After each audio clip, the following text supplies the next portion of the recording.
Good morning, students. This video is for class 10th.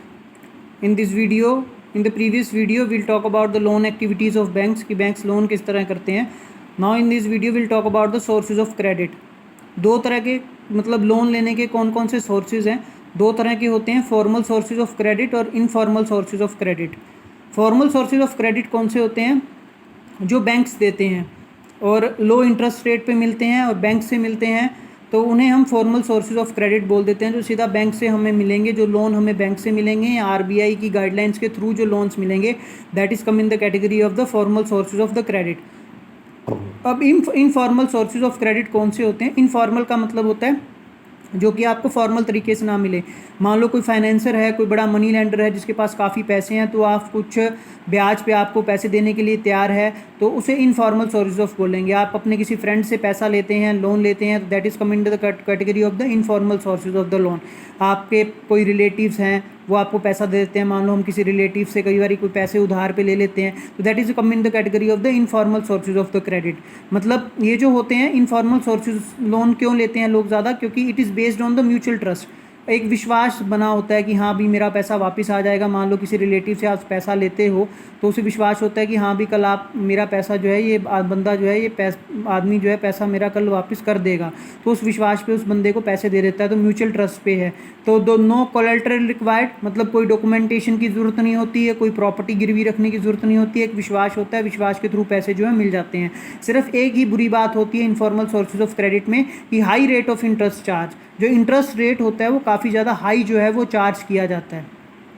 Low interest rate charge नहीं होता, high interest rate charge होता है. जबकि formal sources of credit है, इसमें आपको डॉक्यूमेंटेशन देना होता है, कोलेटरल देना होता है, लेकिन उसके बदले में ये होता है कि आपको जो इंटरेस्ट रेट है वो आरबीआई की गाइडलाइंस के थ्रू और लो रखा जाएगा. जो हमेशा फॉर्मल सोर्सेज ऑफ क्रेडिट से जो लोन लिया जाएगा, उसका इंटरेस्ट रेट हमेशा as compare to the informal sources of credit से लो ही रहेगा. क्योंकि बैंक्स जो हैं वो लोन जो देते हैं लोगों की भलाई के लिए देते हैं. जैसे होम लोन दिया या कुछ और लोन दिया, कोई काम करने के लिए लोन दिया, तो वो उसका जो इंटरेस्ट रेट चार्ज किया जाएगा हमेशा लो ही किया जाएगा, ज़्यादा इंटरेस्ट रेट चार्ज नहीं किया जाएगा. लेकिन जो इनफॉर्मल सोर्सेज ऑफ क्रेडिट से लोन लिया जाएगा, उसका जो इंटरेस्ट रेट है वो काफ़ी हाईली चार्ज किया जाएगा. अब इनफॉर्मल सोर्सेज को आगे सेल्फ हेल्प ग्रुप्स बनाए जाते हैं. अब reason for dependencies on the informal sector, कि ज़्यादातर लोग जो हैं इनफॉर्मल सेक्टर पे डिपेंड क्यों है, उसके पीछे क्या रीजंस है? मेन रीज़न जो है कि bank are not present everywhere. Bank हर जगह पे प्रेजेंट नहीं है, विलेजेस में प्रेजेंट नहीं है, कहीं हर जगह प्रेजेंट नहीं है. और बैंक में किसी को जाके फॉर्म नहीं भरना आता, किसी को क्या नहीं करना आता, तो कई लोग बैंक जाना भी पसंद जो है वो नहीं करते. तो गेटिंग सेकंड पॉइंट है, getting loans from the bank is difficult. Bank से लोन लेना बहुत मुश्किल होता है. बैंक से लोन लेने के लिए आपको पहले तो कई कागजी कार्रवाई पूरी करनी पड़ेगी, कई तरह के पेपर्स पूरे करने पड़ेंगे, कई जगह पे जाके आपको साइन करवा के लाने पड़ेंगे, नोटरी अटेस्टेड करवाना पड़ेगा, बहुत कुछ करवाना पड़ेगा. उसके बाद आपको बैंक से लोन मिलेगा. सो इनफॉर्मल सोर्सेज थर्ड रीज़न है, informal sources provide loans without collateral. Without कोई डॉक्यूमेंटेशन के, विदाउट आपके प्रॉपर्टी, विदाउट कोई सोना रखे, बिना किसी कोलेटरल के आपको जो है इनफॉर्मल सोर्सेज जो है वो लोन दे देते हैं. इसलिए लोग जो हैं ज़्यादातर इनफॉर्मल सेक्टर पे जो है वो डिपेंड हैं. तो getting loans from the informal sources require no documentation, और कोई भी डॉक्यूमेंटेशन की ज़रूरत जो है वो नहीं पड़ती.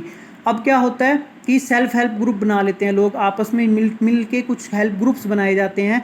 जैसे उसका सेल्फ हेल्प ग्रुप का क्या मतलब होता है? जैसे here 15 to 20 members belonging to the same village. मान लो एक विलेज में 15 से 20 लोग मिलके आपस में इकट्ठे हो जाएं और खुद का एक सेल्फ हेल्प ग्रुप बना लें और उसका एक नाम रख लें. तो इसका the main motive of is to pool the saving of the poor people. इसमें क्या होता है, मान लो कमेटी बोला जाता है इसको एक तरह की. मान लो एक बंदे ने 1000 रुपये की कमेटी डाली, तो 20 बंदे हुए उसमें, तो 20,000 रुपया इकट्ठा हो गया. अब जिसे ज़रूरत है उसके हिसाब से वो पैसे लेना शुरू कर देता है. मान लो फिर पर्चियाँ डाली जाती हैं, पर्ची में जिस बंदे का नाम मिलता है तो उससे पहले 20,000 रुपया दे दिया जाता है. मतलब पहले जो सबसे पहले लेगा उसे 18,000 रुपया मिलेगा, कुछ ऐसा कुछ सिस्टम होता है.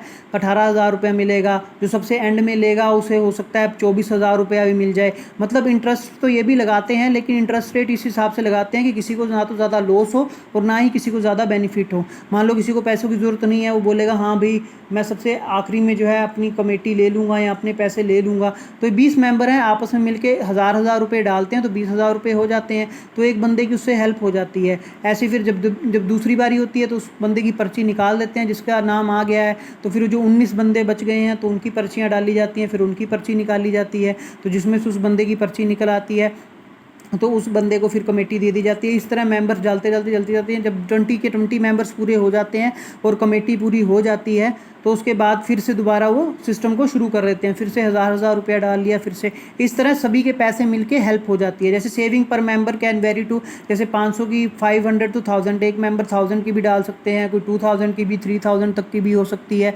5000 तक की भी, 10,000 तक की भी हो सकती है। मान लो 10 मेंबर्स हैं, 1 लाख की कमेटी डाल लें। तो इस तरह जो है ये सेल्फ हेल्प ग्रुप बने हुए हैं एक दूसरे को मदद करने के लिए। इनका ग्रुप का काम क्या होता है main, the group provide loan to their member at a reasonable rate, कम लो इंटरेस्ट रेट पे जो है वो जो है प्रोवाइड करते हैं। तो that is the main motive of the self help group. तो your chapter is complete, money and credit का चैप्टर कंप्लीट हो गया। आप इसके नोट्स और question answers, NCERT question answers complete कर लेना। Hope you like the video. Next video में हम अपना नेक्स्ट चैप्टर शुरू करेंगे। Any query send message in the group. Thank you, have a nice day.